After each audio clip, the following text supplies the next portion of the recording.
Hi there, everybody. This is Tony Gapistone. This is episode 233 of the Brave Maker podcast. And I am on my own today. I wanted to have a chat about Film Fest panel discussions, the do's and the don'ts. I recently came back from a great festival that I really love and cherish called the Pasadena Film Festival. And it happens to be in North Hollywood.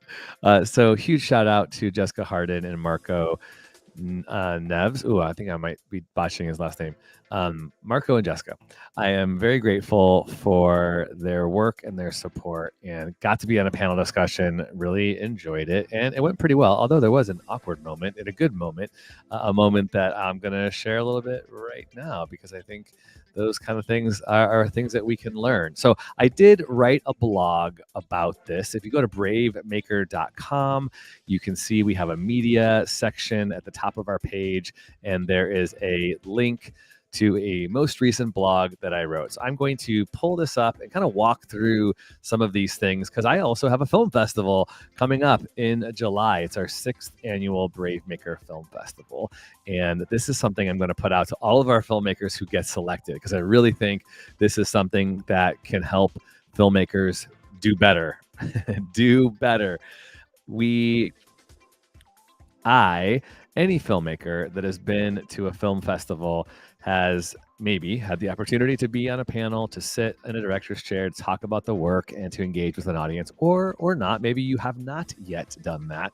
My hope is that these quick tips can help you feel good about what happens on a film festival panel. Okay, so here, again, bravemaker.com. I'm going to pull this up. So if you're watching on the replay on our YouTube channel, which I encourage you to please subscribe to Bravemaker.org's YouTube channel.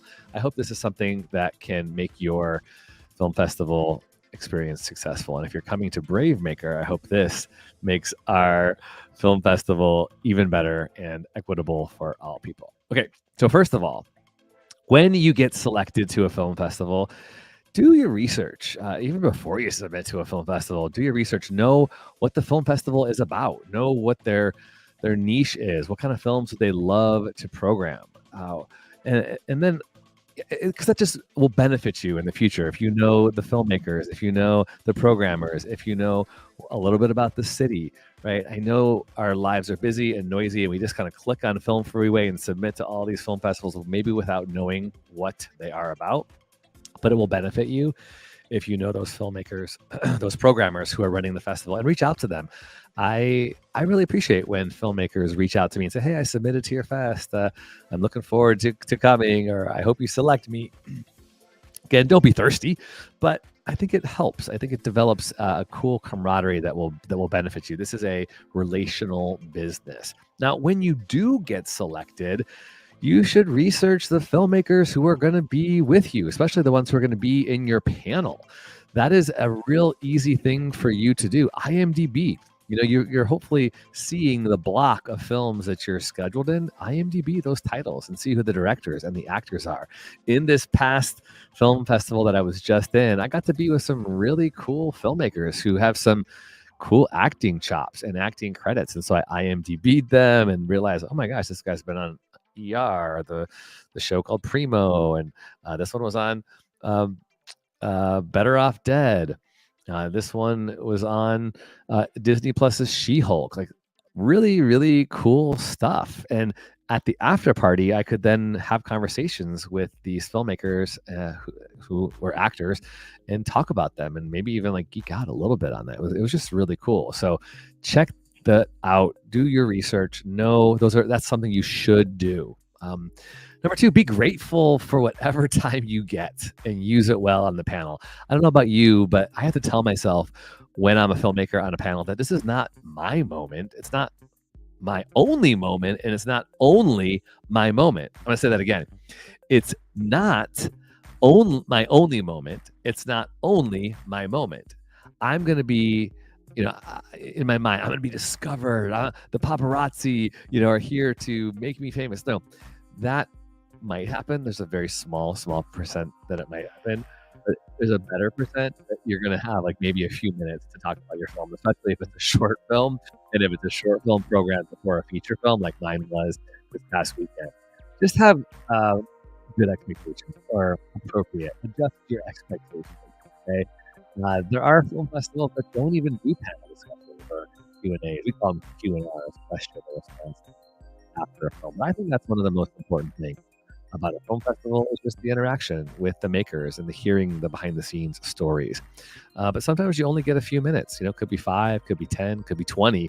Sometimes you're not sitting in a director's chair, you're standing up because they want you to get out of there. So whatever time you get, just be intentional, be grateful, and use it well. And I think number 3 is use your time wisely and courteously. So sometimes you're on a panel, obviously, with many makers. When I did my feature film, Last Chance Charlene, and it toured in some festivals, again, we were paired with some short filmmakers. I wanted that short filmmaker to feel valuable too, not just monopolize all the time. So I like it when filmmakers are aware that they're sitting on, a bunch of they're sitting with a bunch of other filmmakers too, and they're mindful about their responses not going on and on and on. So be prepared to respond to some questions. You can pretty much expect people are going to say things like, what'd you shoot on? How long did you shoot for?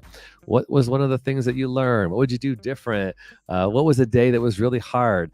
Just prepare some of those things so that you're ready to use that time wisely. But be careful that you're not talking so much that the moderator is like, okay, cool, that's all we have time for. And then there's people on the panel that haven't said anything.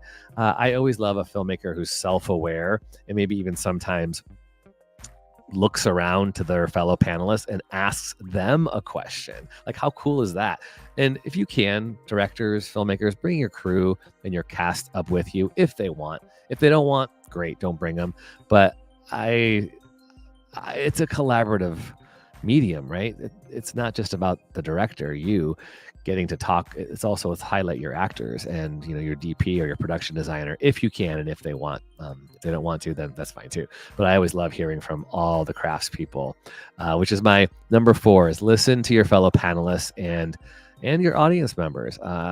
You're commenting and piggybacking on other people's stories and keeping it positive is going to be a really great way for you to stay engaged. Like, I always love looking and listening to my fellow panelists as they're talking and going, oh yeah, I've been there, or I feel that, or thank you for saying that, maybe making them even look good too by saying, oh, that same thing happened to me and this is how I handled it.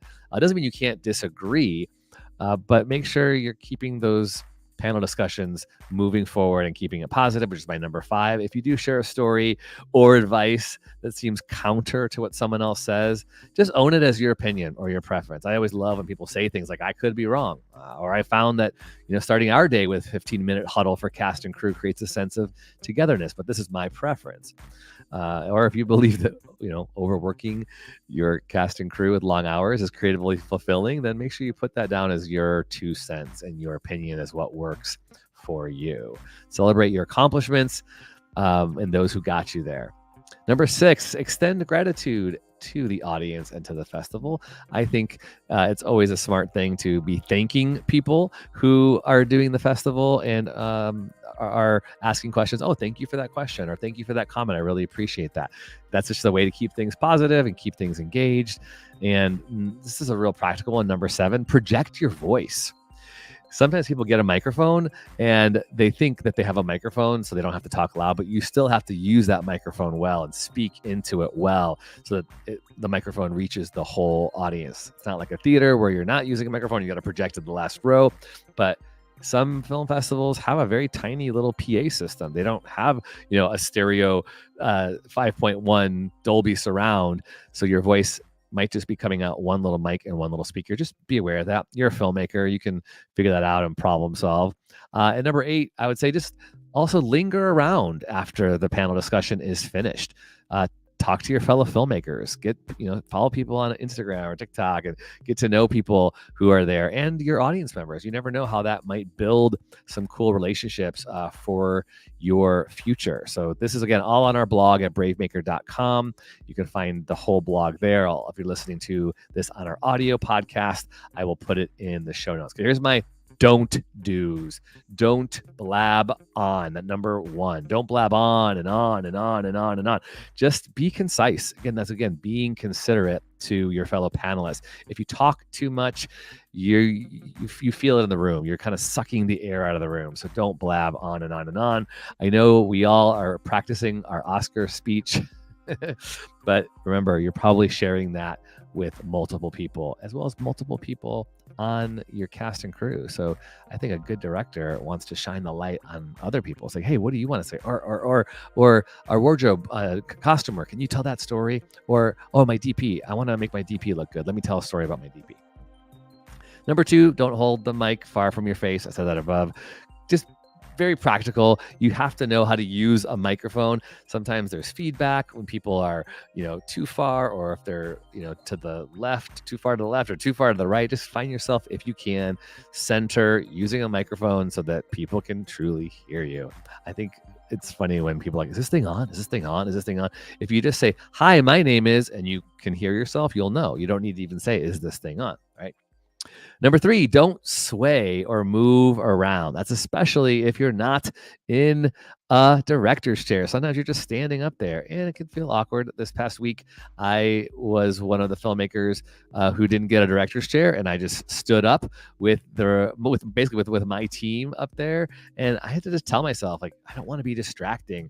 I don't want to draw attention to myself. I don't want to be moving around, left and right because my body, sometimes you're just so nervous. You're moving all around and you're not aware of what's happening in your body. So if you are on a panel discussion that you have to stand, it sounds really silly and practical, but it's like being in a wedding. If you've ever stood up in a wedding before, they tell you, don't lock your knees, keep your legs loose. Just be aware of your body language. Keep your feet planted on the floor. It's just super practical advice. And, hopefully you drink enough water, you're hydrated so that you don't pass out. All right, number four in my things don't do, don't get offended. There's so many reasons we could get offended as creative people. We're sensitive, we're vulnerable. You might get offended, and I'm speaking for myself personally. You might get offended if nobody asks you a personal question. Maybe there's a film that everybody really loves in the block, and it's not yours. It happens. It's happened to me many times. It's easy to kind of get inside your head and think you suck, or nobody likes me, or my film sucked. Just try to keep an open mind here and know that maybe the film that was drawing most attention is resonating and they're getting the attention now. Maybe you'll have some cool conversations in the lobby. I had a very interesting experience at the Pasadena Film Fest this past week, and it might happen to you at your film fest or even at the Brave Maker Film Festival. My film that I was screening is called The Bright Side of Being Barren, and it is a film about infertility and a couple struggling to get pregnant. And the way that I ended the film ended in a certain way. No spoilers, but there was an audience member who raised their hand and said, hey, I didn't like the way your film ended. It didn't make me feel hopeful. In fact, it's not how I experienced infertility. I had to go through it for 7 years, and eventually I did get pregnant. And I wish your film ended in a way that made me feel hopeful. I thought, oh, wow. As she was saying, I could feel myself tensing up, like, oh, this person didn't like my film. But I was able, thankfully, with some experience under my belt, to be able to sit back, not tighten up, and just listen. And I told myself, I am grateful this woman is sharing. She has an opinion on my art, and she has a personal story that she's connecting with. So after she finished sharing, I said, hey, thank you so much for sharing. What's your name? Got her name. And then I shared her name back. I said, hey, using her name personally, I want to say, I'm so sorry you had to go through that. I'm so sorry that you had to go through that pain. And I'm so grateful and glad that you had a positive ending to your story. But I wanted to tell a story that it didn't end up so positive, but where I found it, there was a happy ending.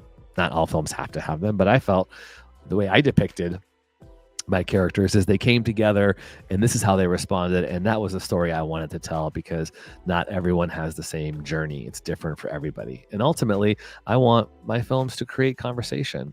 So don't get offended when people don't ask you questions. Don't get offended when people do ask you questions or awkward questions, or maybe focus too much on the craft when you want to talk about the story, or focus too much on the story when you want to talk about the craft. You can't control it. Just go with the flow. And the beautiful thing I will say in this experience is that our production designer, Natalie Matters, was able to share some really cool personal stories that she took away from the film, from her involvement in the film. And the audience responded. She got some applause. And then I jokingly said, we're always open for a sequel if anybody wants to fund our next project, because, filmmaking requires money. And then, I kind of use humor to de-escalate any kind of awkwardness in the room. But I got so many comments afterward from people coming up to me. Some people saying that was rude of her, but I didn't think it was rude. I think it's great. That's what you want. You want people engaged in any way. But many people saying, hey, thanks for modeling, how to interact with something that might not have been easy to interact with. So don't get offended no matter what. Number 5, don't begrudge a fest publicly. Unless they're toxic and destructive or taking advantage of people in some way. Many are doing their best. We don't always use our fest time wisely or assign a great moderator to your panel, but we're struggling, and many are struggling financially.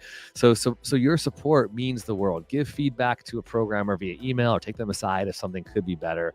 I myself welcome that kind of feedback as a film festival director. But if a film fest sucks because they're phoning it in, or for lack of organization, or if they make you pay to show your film, run and just tell your filmmaker friends to avoid those cringy ones. Okay, so that's my do's and don'ts of film festival involvement. If you have some ideas, if I could have added more, I will happily update and use a quote from you. If you'd like, check out bravemaker.com for more insightful blogs. Even I have one on there of why I think you should attend film festivals, even if you get rejected. All right, thank you so much. Please make sure you follow us at bravemaker.org on all the socials. And I would love it if you would become a sponsor of Bravemaker or a monthly donor. I'm going to be so real great. Here, sustainability as a nonprofit right now is extremely hard. Our budget has been majorly impacted by our sponsors pulling back, cutting, purse strings, laying off, so they aren't able to be as charitable as they have in the past. One donor company was able to give us $50,000 2 years ago. Last year it was $10,000. This year they said they can't give us any money, none. Our budget for the film festival is near $90,000 for 4 days, for all the events, the catering, the rentals, the food. It takes a lot of money in support and supporting me and my work and our team. If you can be a donor, please consider doing that at bravemaker.com/donate. And you can also use your phone by texting the word Bravemaker to 44321. That's Bravemaker, one word, to 44321. It would mean so much to us. It would keep us going, keep our lights on, keep us paying our rent, our insurance, our legal fees. Oh my gosh, there's so many things it takes to run a business and a nonprofit organization. And I would love people to see the value and benefit of film in Redwood City and beyond. If that's you, bravemaker.com/donate is where you want to go. Thanks so much for listening to episode 233 about the do's and don'ts of Film Fest panel discussions. I'll see you hopefully at our film festival, July 11th through the 14th, 2024. And if you're watching this in general, I wish you good luck on all the film festival panels that you are on. And remember, brave stories change the world, and you are the story. See you next time.